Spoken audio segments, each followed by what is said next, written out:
Nature mantra BP sugar thyroid reversal nature మంత్రతో సాధ్యం.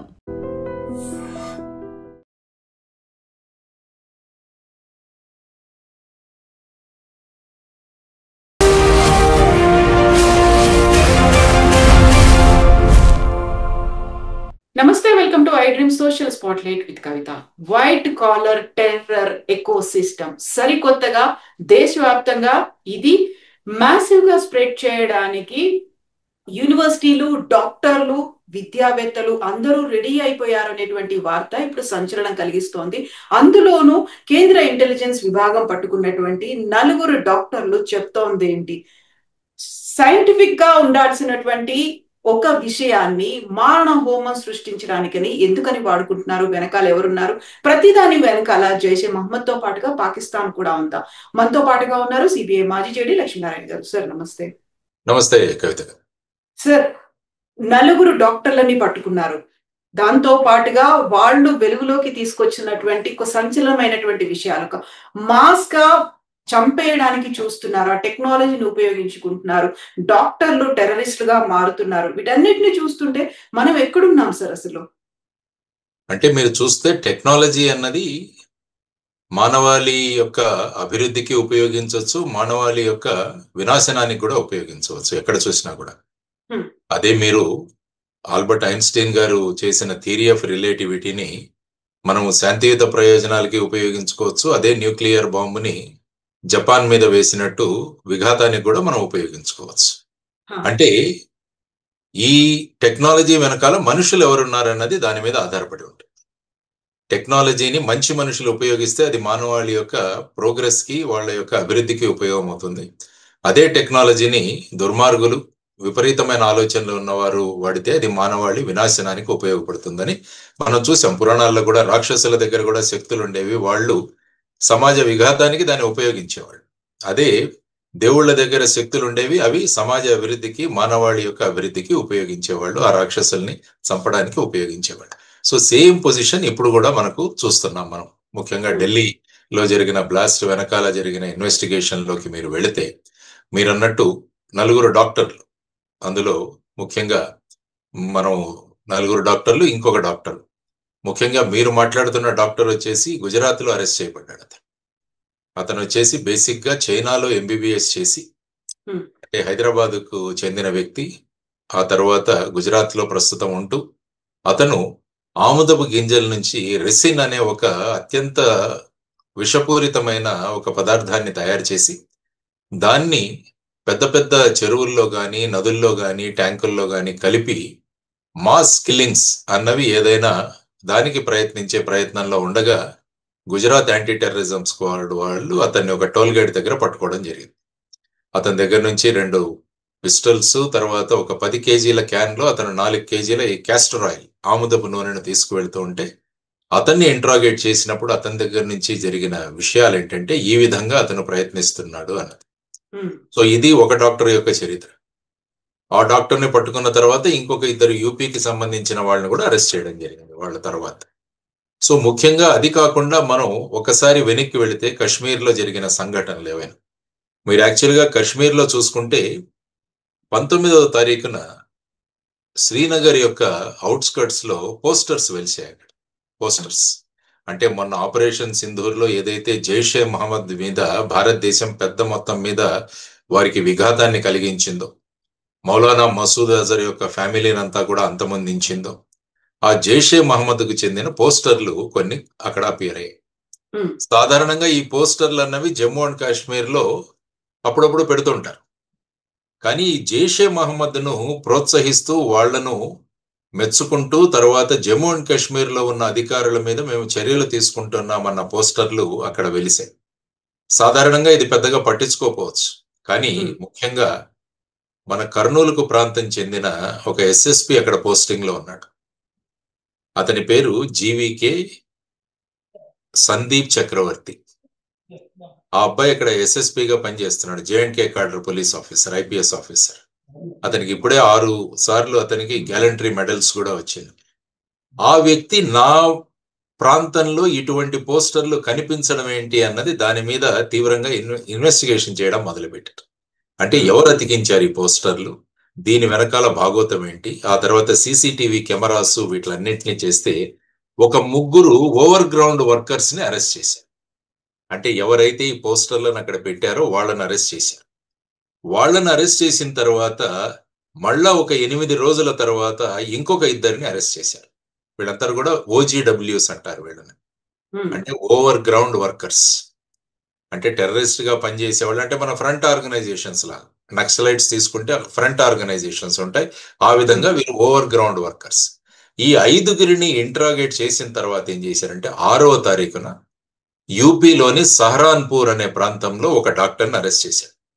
ఆ డాక్టర్ పేరు ఆదిల్ అహ్మద్ అథర్. అతను యాక్చువల్ గా జమ్మూ అండ్ కాశ్మీర్ శ్రీనగర్ మెడికల్ కాలేజీలో చదువుకున్నాడు. ఆ తర్వాత అనంతనాగ్ లో పనిచేశాడు. ఆ తర్వాత ప్రస్తుతం సహరాన్పూర్ యూపీలో అక్కడ డాక్టర్ గా పనిచేస్తాడు. అతన్ని పట్టుకొని అతన్ని ఇంట్రాగేట్ చేసి, అతని ఇల్లు అనంతనాగ్ లో ఉంది కాశ్మీర్ లో. అతని ఇంటిలోకి వచ్చి అతని అల్మారా అది చెక్ చేస్తే అందులో latest brand new AK-47 rifle దొరికింది.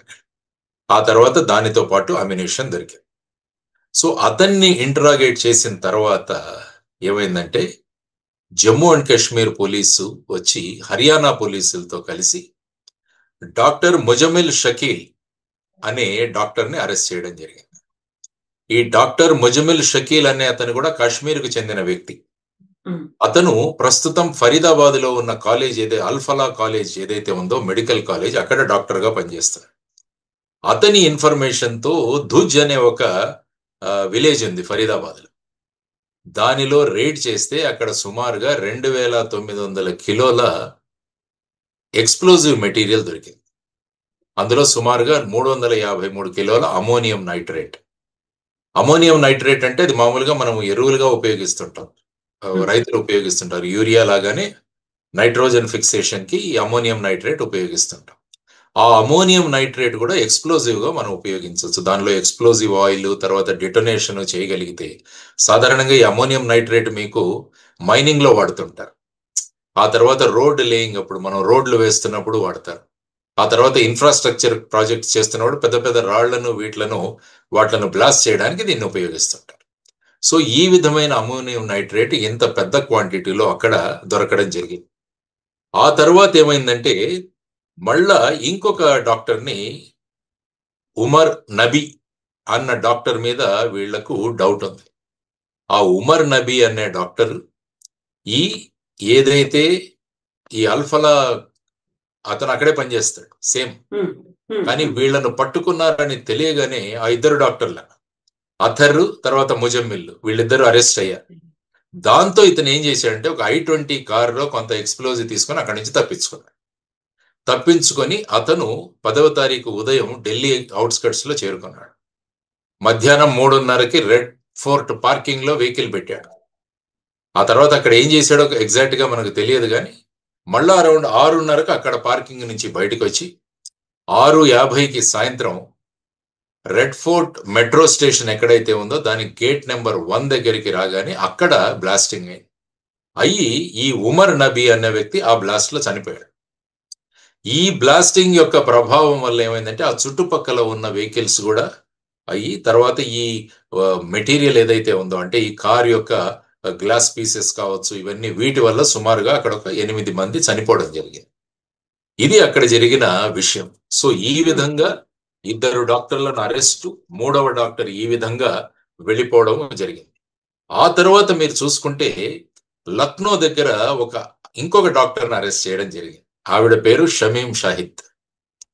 ఈవిడ కూడా అల్ఫలా కాలేజీలోనే పనిచేస్తుంది, కానీ ఆవిడని అరెస్ట్ చేసింది అక్కడ. ఆ తర్వాత ఆవిడ వెహికల్ నుంచి ఒక AK-47 రైఫిల్, ఒక పిస్టల్ కూడా రికవర్ చేయడం జరిగింది. యాక్చువల్ గా ఇప్పటి వరకు జరిగిన ఇన్వెస్టిగేషన్ నేను చదివిన దానిలో బట్టి ఈవిడ జైషే మహమ్మద్ యొక్క యూనిట్ ని ఎస్టాబ్లిష్ చేయడానికి ఈవిడ ప్రయత్నిస్తారు. ఈ అందరు డాక్టర్లు తీసుకుంటే ఈవిడే పెద్దది అందరికన్నా. I think she passed out in 2002. Allahabad medical కాలేజీలో ఈ అమ్మాయి చదువుకుంది. తర్వాత అల్ఫలా యూనివర్సిటీలో పనిచేస్తుంది ఈ అమ్మాయి. సో ఈ విధంగా మీరు చూసుకుంటే వైట్ కోట్లు ధరించిన డాక్టర్లు ఎవరైతే ఉన్నారో వీరందరూ కూడా ఈ వైట్ కాలర్ టెర్రరిజం ని ప్రమోట్ చేస్తున్నారన్నది మనం చూడవచ్చు. సో ఇది ఇలా జరుగుతుంటే నా అక్కడ చెప్పినట్టు డాక్టర్ని అక్కడ అరెస్ట్ చేయడం జరిగింది. ఎక్కడ? గుజరాత్. ఈ తీసుకొని వెళుతున్న అతను డాక్టర్ అహ్మద్ మొయినుద్దీన్ సయ్యద్, ఇతన్ని అక్కడ అరెస్ట్ చేయడం జరిగింది. ఇతను చైనాలో ఎంబీబీఎస్ చదువుకున్నాడు. చైనాలో ఎంబీబీఎస్ చదువుకొని అతనికి వచ్చి అతని దగ్గర గ్లాక్ పిస్టల్స్, తర్వాత వచ్చేసి ఒక బరెట్టా, ఆ తర్వాత వచ్చేసి అమ్యునేషన్, 4 కిలోల క్యాస్టర్ ఆయిల్ తీసుకెళ్తూ అతను దొరికాడు. సో అతన్ని ఇంటరాగేట్ చేస్తున్న తర్వాత ఇంకొక 2 యూపీ నుంచి కూడా వెతికారు. సో ఇప్పుడు ప్రస్తుతానికి ఈ విధమైన ఇన్వెస్టిగేషన్ ఈ స్టేజ్ లో ఉంది. ఇంకా ఫర్దర్ ప్రోగ్రెస్ అవుతుంది. దీని వెనకాల సుమారుగా ఒక 12 మంది దాకా ఉన్నట్టుగా సస్పిషన్ ఇప్పటి వరకు. ఇందులో ఇంతమందిని అరెస్ట్ చేశారు. ముఖ్యంగా మనం చూడాల్సిన ప్రధానమైన అంశం ఏంటంటే, ఇందులో మీరు ఒక్కసారి భారతదేశంలో జరిగిన బ్లాస్ట్స్ గురించి చూస్తే 2005 నుంచి 2013 వరకు చూస్తే మోస్ట్లీ జమ్మూ అండ్ కాశ్మీర్ బయట జరిగిన బ్లాస్ట్లు ఉన్నాయి. ఇవన్నీ కూడా మీరు ఫర్ ఎగ్జాంపుల్ ఢిల్లీ కావచ్చు, వారణాసి కావచ్చు, ముంబై కావచ్చు, అహ్మదాబాద్ కావచ్చు, హైదరాబాద్ కావచ్చు, పూణే కావచ్చు, వీటన్నిటిలో కూడా బ్లాస్ట్లు జరిగాయి. మన దగ్గర కూడా జరిగాయి. మీకు జామా మస్జిద్ కావచ్చు, లేకుంటే గోకుల్ చాట్ కావచ్చు, లేకుంటే లుంబిని పార్క్ కావచ్చు, ఇలాంటి దిల్సుఖ్ నగర్ కావచ్చు, ఇవన్నీ జరిగాయి. కానీ 2013 తర్వాత కశ్మీర్ వదిలేసి మిగతా చోట ఎక్కడ కూడా ఇట్లాంటి ఇన్సిడెంట్స్ లేవు. 2013 తర్వాత ఆ తర్వాత అక్కడ కాశ్మీర్లో జరిగాయి. మీకు పఠాన్కోట్ కావచ్చు, ఉరీ కావచ్చు, లేకుంటే పుల్వామా కావచ్చు. కానీ అవుట్ సైడ్ కశ్మీర్ జరిగిన ఈ మధ్య కాలంలో జరిగిన అంటే 2013 తర్వాత అతి పెద్ద బ్లాస్ట్ ఏదైనా ఉంటే అది ఈ బ్లాస్ట్. మరి ఈ విధంగా జరగడానికి కారణం ఏంటన్నది ప్రధానంగా మనం ఆలోచించాల్సిన విషయం. ఎందుకంటే దీని వెనకాల జైషే మహమ్మద్ ఉందా, లేకుంటే ఐసిస్ ఉందా, లేకుంటే ఆల్ ఖైదా ఫ్రాంచైజీస్ ఏవైనా ఉన్నాయా, ఇవన్నీ కూడా మనం తెలుసుకోవాలి. ఎందుకంటే ఇప్పుడు ముఖ్యంగా వస్తున్న పేరు ఏంటంటే అన్సా గద్వతుల్ హింద్. అంటే ఇది ఒక ఆల్ ఖైదా యొక్క ఫ్రాంచైజీ అన్నట్టుగా కూడా మనకు పేరు వినిపిస్తుంది. బురాన్ వానీ ఎవరైతే కశ్మీర్లో చంపబడ్డాడో, బురాన్ వానీ చాలా పెద్ద పేరు ఉన్న టెర్రరిస్ట్, అతను లోకల్ బురాన్ వానీ. అతన్ని చంపినప్పుడు కూడా చాలా పెద్ద ఎత్తులో అక్కడ గొడవలు జరిగాయి బురాన్ వానీ కిల్లింగ్ తర్వాత. సో అతను స్థాపించిన ఈ యొక్క సంస్థ యొక్క పని లేకుంటే ఈ షహీన్ నుంచి జైషే మహమ్మద్ అన్నది కొత్త ఎస్టాబ్లిష్మెంట్ పెట్టడానికి ఇక్కడ ప్రయత్నాలు జరుగుతున్నాయా, వీళ్ళు ఏ విధంగా రాడికలైజ్ అవుతున్నారు, వీళ్లకు ఏ విధంగా ఈ విధమైన భావజాలం కానీ ఈ విధమైన మోటివేషన్ కానీ దొరుకుతుంది, ఇవన్నీ కూడా మళ్ళా పెద్ద పెట్టున చర్చకు వచ్చాయి ఈ సందర్భంగా. కానీ యాక్చువల్గా మన కర్నూలు వాసి అయిన చక్రవర్తి గనక ఆ నిర్ణయం తీసుకోకుంటే, అంటే ఆ పోస్టర్ వెనకాల ఎవరు ఉన్నారన్న ఒక క్యూరియాసిటీతో అతను ఇంట్రాగేషన్ గనక చేయకుండా ఉంటే, ఇన్వెస్టిగేషన్ చేయకుండా ఉంటే, ఈ మొత్తం లింకేజ్ ఎక్కడి వరకు వచ్చి ఇంకా ఎంత పెద్ద ప్రమాదం జరిగేదో భారతదేశానికి అన్నది మనం కూడా ఆలోచించాల్సిన అంశం. అందుకనే చిన్న ఇంటెలిజెన్స్ దొరికినా కూడా దాన్ని ముందుకు తీసుకువెళ్లాలన్నది చాలా ముఖ్యం పోలీసులో. Don't leave any stone unturned అంటాం. చిన్న విషయమైనా కూడా దాన్ని పట్టుకొని తీగ లాగితే డొంక కదులుతుంది అంటాం కదా, ఇది. సో పోస్టర్ ని లాగితే ఇంత డొంక కదిలింది. సో యాక్చువల్ గా మనం we should appreciate the security forces అటు. ఎందుకంటే లేకుంటే ఏమయ్యేది, 2900 కిలోల యొక్క అమోనియం నైట్రేట్ తో ఎక్స్ప్లోజన్స్ చేసింటే ఎంతమంది ప్రాణాలు పోయాయి. తర్వాత ఈ డాక్టర్ ని గుజరాత్ లో అరెస్ట్ చేయకుంటే ఆ రిసిన్ అన్న పాయిజన్ తో ఎంత పెద్ద పెట్టున అతను ఏ విధంగా ప్రాణహానికి పాల్పడేవాడు, ఇవన్నీ కూడా చూడాల్సిన అంశాలు. సో దానివల్ల ప్రజలు అప్రమత్తంగా ఉండాలి. ఎవరైనా ఈ విధమైన మూమెంట్స్ కానీ, ఈ విధమైన అనుమానాస్పదంలో తిరుగుతున్న వ్యక్తులు కానీ, ఈ విధమైన రాడికలైజేషన్ భావాలు కలిగిన భావ ప్రకటన కానీ, ఇవన్నీ కూడా ఎక్కడైనా కనిపిస్తే వారి మీద నిఘా ఉంచడం చాలా అవసరం. ఆ సంబంధిత వ్యక్తుల గురించి ఇంటెలిజెన్స్ ఏజెన్సీస్ కి, పోలీసులకి తెలియజేయడం చాలా అవసరం. ఫర్ ఎగ్జాంపుల్ అల్ఫలా యూనివర్సిటీ తీసుకుంటే ఈ విధమైన వాళ్ళ చర్యలు అన్నవి తెలుస్తూనే ఉంటాయి. సో దాన్ని మనం పోలీసులకు ఇన్ఫర్మేషన్ ఇవ్వాలి, ఇంటెలిజెన్స్ యూనిట్స్ కి ఇన్ఫర్మేషన్ ఇవ్వాలన్నది చాలా ముఖ్యం. చాలా మంది మనకెందుకులే అనుకుని వదిలేస్తారు. కానీ చూడండి, ఆ విధంగా మనం అప్రమత్తంగా ఉండాల్సిన అవసరం చాలా ఉంది. అందుకనే ప్రధాని నరేంద్ర మోడీ గారు కూడా అన్నారు, దీని వెనకాల ఎవరైతే ఉన్నారో వాళ్ళందరినీ కూడా will bring them to justice అన్నారు. సాధారణంగా ఆయన ఇంగ్లీష్ లో మాట్లాడారంటే ఏదో ఒక పెద్ద యాక్షన్ జరుగుతున్నట్టు. మీరు అక్కడ చూసినా కూడా ముందు ఆపరేషన్ సింధూర్ కు ముందు కూడా ఆయన మాట్లాడారు. ఆ తర్వాత మళ్ళా నిన్న కూడా భూటాన్లో ఆయన థింపోలో ఉండి అక్కడ మాట్లాడారు. Will definitely bring all the conspirator to justice. ఆ తర్వాత అమిత్ షా గారు అక్కడికి వెళ్ళి స్పాట్ వెరిఫికేషన్ చేయడము, తర్వాత లోక్ నాయక్ జయప్రకాష్ నారాయణ్ హాస్పిటల్లో ఉన్న క్షతగాత్రుడిని సందర్శించడము, తర్వాత ఈ ఇంటెలిజెన్స్ ఏజెన్సీస్, తర్వాత పోలీస్ ఏజెన్సీస్ అందరితో డిస్కషన్స్ జరపడము, యాక్షన్ ప్లాన్ త్వరగా ఇవ్వండి, రిపోర్ట్స్ త్వరగా ఇవ్వండి అని కూడా ఆయన ఈరోజు అన్ని సంస్థలను ఆదేశించడం జరిగింది. సో ఏదో ఒకటి ఇది జరుగుతుంది. ఎందుకంటే పాకిస్తాన్ డెఫినెట్ గా వాళ్ళ మీద జరిగిన దాడులకి ఏదో ఒకటి చేసే ప్రయత్నం చేస్తారు. ఎందుకంటే ఆపరేషన్ సింధూర్లో వాళ్ళ మీద మనం చేసిన జైషే మహమ్మద్ మౌలానా మసూద్ అజర్ కుటుంబ సభ్యులు కావచ్చు, వాళ్ళ స్ట్రాటజిక్ లొకేషన్స్ కావచ్చు, వాళ్ళ ప్లేన్స్ కావచ్చు, చాలా పెద్ద పెట్టున వాళ్ళకి నష్టం జరిగింది. సో దానితో ఏ విధంగా అయినా మళ్ళా భారతదేశానికి ఏదో ఒకటి చెయ్యాలి అన్న వాళ్ళ సంకల్పానికితోనే ఈ విధమైన ఈ స్లీపర్ సెల్స్ అంటాం వీటిని, ఈ స్లీపర్ సెల్స్ మళ్ళా యాక్టివేట్ అవుతున్నాయి. దానికి ఒక ఉదాహరణ ఈ డాక్టర్ల స్లీపర్ సెల్ ఏదైతే ఉందో వాళ్ళు యాక్టివేట్ అవ్వడం.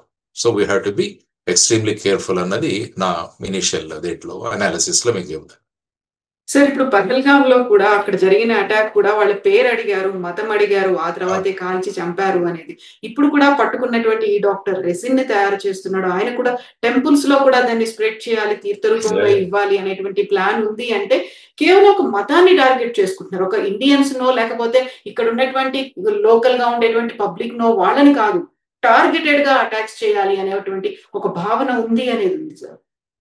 అంటే ఏమవుతుందంటే ఈ విధంగా మొత్తం ప్రపంచంలోని ఉగ్రవాదం తీసుకున్నా కూడా అందులో అంతా కూడా బేసిక్ గా ఎవరి డామినేషన్ ఉండాలి సమాజంలో అన్నది ముఖ్యంగా మీరు చూసుకోండి. సో అందులో ప్రధానంగా పాకిస్తాన్ అన్నది మనకు ఎప్పటి నుంచో 1947 నుంచి కూడా ఈ విధమైన భావజాలం. ఎందుకంటే కశ్మీర్ మా భూభాగం అంటూ వాళ్ళు అంటూ ఉంటారు. ఎందుకంటే కశ్మీర్ విషయాన్ని యునైటెడ్ నేషన్స్ లో కూడా అనేక సార్లు వాళ్ళు లేవనెత్తుతూ ఉంటారు. సో ఆ విధంగా పాక్ ఆక్యుపైడ్ కశ్మీరు, వాళ్ళు ఆజాద్ కశ్మీర్ అంటారు, ఇవన్నీ కూడా వాళ్ళు మాట్లాడుతుంటారు.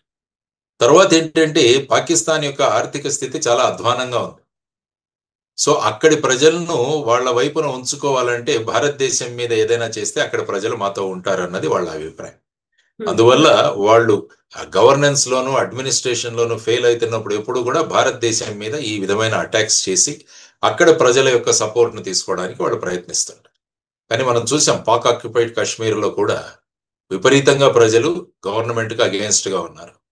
బలూచిస్తాన్ లో తీసుకుంటే మీకు అదే పరిస్థితి. తర్వాత వచ్చేసి ప్రస్తుతం ఆఫ్ఘనిస్తాన్ పాకిస్తాన్ బార్డర్ లో కూడా చాలా గొడవలు జరుగుతున్నాయి. అక్కడ ఉన్న తాలిబాన్ కి, తర్వాత వచ్చేసి పాకిస్తాన్ ఫోర్సెస్ కూడా అటాక్స్ జరుగుతున్నాయి. సైబర్ పఖ్తూనిస్తాన్ కూడా అక్కడ కూడా గొడవలు జరుగుతున్నాయి. సో ఖైబర్ పఖ్తూనిస్తాన్ ఇక్కడ కూడా ఈ విధంగా జరుగుతుంది. కాబట్టి పాకిస్తాన్ ఏంటంటే నలుదిక్కుల వాళ్ళ వ్యతిరేకతను వాళ్ళు చూస్తున్నారు.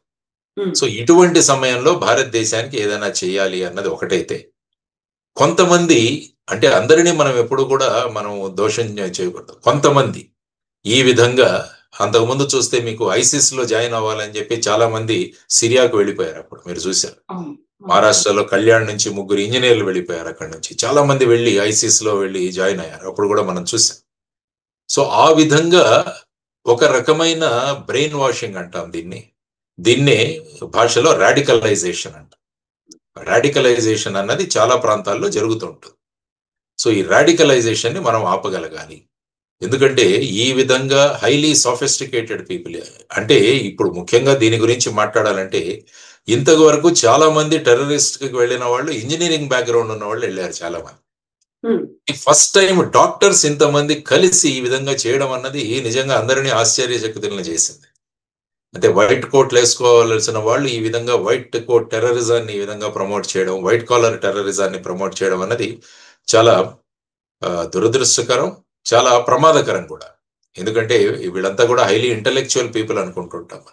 కానీ ఇంటలెక్చువల్ పీపుల్ ని ఎప్పుడైతే రాడికలైజ్ చేశామో దాని ప్రభావం ఇంకా ఎక్కువ ఉంటుంది. ఎందుకంటే వీళ్ళు టెక్నాలజీ ఎక్కువ ఉంటుంది వీళ్ళ దగ్గర, వీళ్ళకి తెలిసిన విషయాలను, ఫర్ ఎగ్జాంపుల్ ఆముదాన్ నుంచి ఈ విధంగా రెసిన్ తయారు చేసి దాన్ని చేయాలన్న ఒక దుష్ట సంకల్పన ఏ విధంగా డాక్టర్కి వచ్చిందో ఒకసారి ఆలోచించండి. సో ఇది ప్రమాదకరం. లేకుంటే ఏంటంటే టెక్నాలజీకి సంబంధం లేని వ్యక్తులు ఏంటంటే వాళ్ళకి ఇచ్చిన ట్రైనింగ్తో ఏదో ఒకటి చిన్నపాటి డ్యామేజ్ చేయాలని చూస్తారు. కానీ ఈ టెక్నాలజీలో ఉన్నవాళ్ళు హైలీ సాఫిస్టికేటెడ్ పీపుల్, వీళ్ళంతా కూడా మనం చూస్తే Osama bin Laden was an engineer. Osama bin Laden was an engineer. So అందువల్ల ఆ టెక్నాలజీని ఉపయోగించి ప్లేన్లను హైజాక్ చేసి వెళ్ళి ట్విన్ టవర్స్ ను కొట్టాలన్న ఐడియా ఎలా వచ్చింది చూడండి, because of his technical knowledge. So ఆ విధంగా అల్ఖైదా సెకండ్ జర్వార్ అని ఉండేవాడు, ఆయన డాక్టర్. సో ఈ విధంగా highly technical people, highly intellectual people ఈ విధంగా చేయడం అన్నది చాలా ప్రమాదకరం. సో దాన్ని మనం కనిపెట్టాలి. అందరూ కూడా దీన్ని ఎక్కడో చోట ఆపగలగాలి అన్నది మనం ఆలోచించాలి. స్లీపర్ సెల్స్ అంటే ఇప్పటిదాకా చూసుకున్నది ఒక పూర్ బ్యాక్గ్రౌండ్ ఉంటుంది, లేకపోతే చదువుకున్న వాళ్ళు కాదు అనేది, ఎక్కడో విలేజ్ నుంచి వస్తారు అనుకుంటే వెల్ ఎడ్యుకేటెడ్ మన పక్కనే ఉన్నారు, అది కూడా యూనివర్సిటీ వేదికగా ఉన్నారు. ఆ యూనివర్సిటీకి చెందినటువంటి 5 డాక్టర్లు ఉన్నారు అంటే ప్రతి ఒక్కరిని ఇప్పుడు అనుమానించాల్సినటువంటి పరిస్థితి వచ్చింది. మనం సేఫ్ గా ఉన్నామా అంటే మన చుట్టుపక్కల ఎవరున్నారు కూడా అర్థం కాని పరిస్థితిలో ఉన్నాం. ఎంత అలర్ట్ గా ఉన్నప్పటికీ, క్లూస్ టీమ్ కావచ్చు, లేకుంటే ఇంటెలిజెన్స్ ఎంత ఉన్నప్పటికీ మనంతటా మనం ఎలా అవేర్నెస్ తో ఉండాలంటారు సార్? అదే నేను చెప్పాను కదా, బేసిక్గా ఏంటంటే ఫస్ట్ వన్ ఈజ్ రాడికలైజేషన్ నుంచి ఆఫ్ చేయడం. ఎక్కడైతే ఈ రాడికలైజేషన్ జరుగుతుందో దాన్ని మనం నిఘా పెట్టి వాటిని ఆపడం చాలా అవసరం. ఫర్ ఎగ్జాంపుల్ మీరు చూస్తే 2006వ సంవత్సరంలో యాంటీ టెర్రరిజం స్క్వాడ్లో పనిచేస్తున్నప్పుడు ఎల్లోరా దగ్గర ఇలాగే చాలా మందిని పట్టుకోవడం జరిగింది. అందులో సుమారుగా 16 AK-47లు, RDX ఇవన్నీ కూడా సీజ్ చేశాం.